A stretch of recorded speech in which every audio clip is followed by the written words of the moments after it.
know about the fields. So we have basically two kinds of field. One is the scalar field and the other one is a vector field. So what is basically a field? If at every point of a region there is a corresponding value of some physical function, the region is called field. So हम अगर इसको elaborate करते हैं, हम कोई भी point consider करते हैं, कोई भी पॉइंट चार्ज लेट सपोज हम ले लेते हैं क्यू, जो कि पॉइंट चार्ज है, उसका कोई भी फिजिकल डिस्टेंस जिसपे उसकी डायरेक्शन आ जाएगी या उसके मैग्नीट्यूड कंसीडर किया जाएगा with respect to that specific point, तो हम कहेंगे ये जो सारा रीजन है ये एक फील्ड कहलाती है. तो स्केलर फील्ड हमारे पास क्या होती है? If the value of physical function at every point is scalar quantity then the field is scalar field. So basically जो भी फील्ड्स हमारे पास स्केलर क्वांटिटीज से बन के सामने आएंगी वो सारी स्केलर फील्ड्स कहलाएंगी, जैसे कि टेम्परेचर है या डेंसिटी है. तो स्केलर फील्ड्स वो फील्ड्स होती हैं जिनके अंदर कोई डायरेक्शन नहीं होता. While on the other hand जो वेक्टर फील्ड होती है हमारे पास, if the value of physical function at every point is a vector quantity then the field is vector field. So अगर हम इसको मजीद एलेबोरेट करते हैं, सो हमारे पास वेलोसिटी है, ग्रेविटेशन फोर्सेस हैं, हर वो चीज़ जिसकी एक डायरेक्शन हो, एक स्पेसिफिक डायरेक्शन उसको दी गई हो और उस स्पेसिफिक डायरेक्शन के साथ साथ उसका कुछ ना कुछ मैग्नीट्यूड हो, तो ऐसी तमाम फील्ड्स को हम वेक्टर फील्ड्स कहते हैं. सो हमारे पास दो तरह की क्वांटिटीज़ हैं, one is a scalar quantity and other one is the vector quantities. ये दोनों क्वांटिटीज़ बेसिकली फिजिकल क्वांटिटीज़ कहलाती हैं. इनको फिजिकल क्वांटिटीज़ इसलिए कहा जाता है कि ये मेजरेबल होती हैं, ये ऑब्जर्वेबल होती हैं, हम इनको देख सकते हैं और इनसे कुछ पैरामीटर्स हैं वो अखज़ कर सकते हैं. सो हम स्केलर क्वांटिटी की बात करते हैं, those quantity which have magnitude without direction. So अगर हम डायरेक्शन को लेके चलेंगे तो हम कहेंगे कि एक वेक्टर फील्ड है जिसमें एरो से हम शो करते हैं. लेकिन अगर हमारे पास उस क्वांटिटी का जो है वो मैग्नीट्यूड हो, उसकी एक वर्थ हो, उसकी एक क्वांटिटी हो, उसके कुछ पैरामीटर्स हो, मगर कोई स्पेसिफिक डायरेक्शन ना हो, तो ऐसे केसेस में हम उनको कहते हैं scalar quantities. So math, speed, work, energy, temperature, all these are quantities. So vector quantities are such quantities जिनमें हमें कोई डायरेक्शन जो है वो ऑलरेडी मालूम हो और उसका कुछ ना कुछ अप्रोप्रिएट मैग्नीट्यूड भी हो और कुछ यूनिट भी हो. So physical quantities are represented by number, magnitude with appropriate unit and particular direction are called as vector.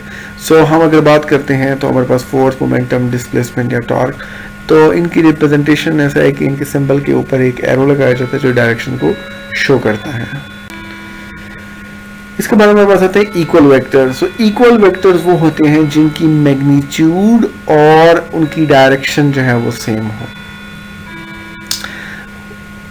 Such vector whose magnitude and direction is same as that of the magnitude and direction of a given position vector is called equal to the position vector. So हमारे पास दो vector हैं a and b, दोनों की same magnitude आपको नजर आ रहे हैं, दोनों की सेम डायरेक्शन है. सो ये these both the vectors are equal to each other. Zero vector वो वेक्टर होता है जिसमें कोई डायरेक्शन हमें मालूम ना हो और उसको कोई मैग्नीट्यूड ना हो, मतलब उसकी जीरो वैल्यू हो, कोई वर्थ ना हो, तो हम उसको जीरो वेक्टर कहते हैं. अब एडिशन ऑफ वेक्टर का जो प्रोसेस हम देखते हैं, जब हम दो या दो से ज़्यादा वेक्टर्स को जो है वो, यानी कि दो या दो से ज़्यादा ऐसी फील्ड्स की क्वांटिटीज़ को जो है हम जमा करें जिनकी एक ख़ास मैग्नीट्यूड भी हो और मतलब एक ख़ास नंबर, एक वैल्यू हो और एक स्पेसिफिक डायरेक्शन विद यूनिट हो, तो हम जब इनको ऐड करते हैं तो हम वेक्टर्स की एडिशन करते हैं. सो साइमल्टेनियसली हम इसी तरह वेक्टर्स को सिमिलर प्रोसेस को यूज़ करते हुए हम उनको सब्ट्रैक्ट भी कर सकते हैं फ्रॉम लार्जर वेक्टर से. हम जो है ना स्मॉलर पार्ट जो है वो सब्ट्रैक्शन के लिए इस्तेमाल किया जा सकता है. तो हमारे पास दो तरह के मेथड्स होते हैं, एक ग्राफिकल मेथड कहलाता है और एक एनालिटिकल मेथड कहलाता है. तो ग्राफिकल मेथड दो तरीके से तकसीम होता है, one is head to tail rule and other one is the parallelogram method. Head to tail rule में ये होता है कि हमारे पास अगर दो वेक्टर्स हैं, वेक्टर ए एंड बी, तो एक वेक्टर की हेड के साथ दूसरी वेक्टर की टेल को जोड़ा जाता है और उनके नतीजे में एक रिजल्टेंट वेक्टर बनाया जाता है. तो अगर हमारे पास तीन हो तो हम ए के हेड के साथ बी की टेल और बी के हेड के साथ सी की टेल को जोड़ेंगे और यूँ हमारी एक वेक्टर जो है वो जो रिजल्टेंट वेक्टर वजूद में आता है. This is just because of the head to rule. So on the other hand अगर हम बात करते हैं we have parallelogram method. So in parallelogram method for vector addition the vectors are translated, moved to a common origin and the parallelogram constructed as follow. अब आप देख रहे हैं कि रिजल्टेंट की बजाय हम उसको एक पैरेललोग्राम की शेप दे रहे हैं, but at the end what we get is to add vector a and b. So in scalar quantities we have actually a product that is actually used for the multiplication purposes. So हमारे पास दो तरह के method होते हैं. One is the cross product and the other is the dot product. So हम dot या scalar product की बात करते हैं तो हमारे पास दो जो है वो एलिमेंट्स हैं, दो क्वांटिटीज़ हैं जिनके दो पैरामीटर हैं A and B. So if we are talking about A dot B, so A और बी कोई भी हमारे पास dot product of two vectors जो हैं वो कोई एंगल बना रहे हैं तो उनका एंगल हमेशा कोसाइन से शो करते हैं. तो A B cosine of theta.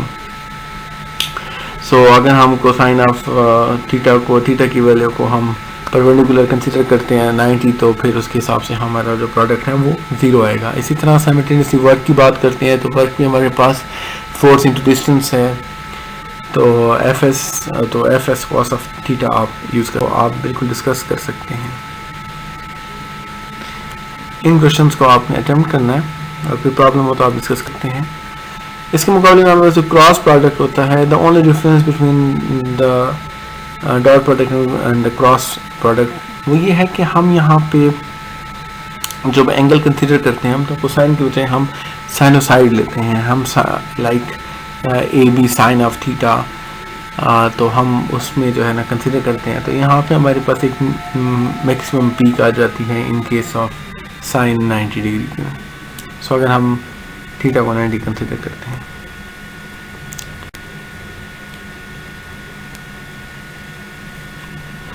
अब हम बात करते हैं gradient of a scalar function या ग्रेडियंट क्या होता है. The first type of multiplication is the multiplication of a vector by scalar and the result is a vector.